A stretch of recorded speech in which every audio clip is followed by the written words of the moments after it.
Hello everyone, today we're gonna see how to connect Exness to MetaTrader 5. Firstly, go to exness.com and log in with your account. Once inside your Exness personal area, choose your preferred account type, then verify your identity. In your personal area on MT5, go to My Accounts, click Open New Account, choose MetaTrader 5 as platform. Select account type and leverage, then note down your login account number, trading password or server name.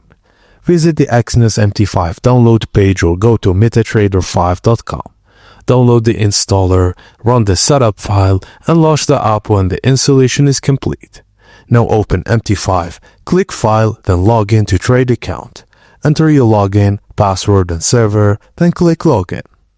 Look at the bottom right of MT5. If you see green-red bars with kilobytes, you're connected. In the navigation panel, your account name and balance will show.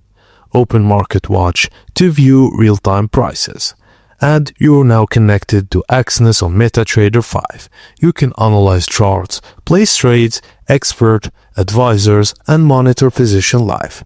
And that's it, guys. Thank you for watching, and please don't forget to like and subscribe for more.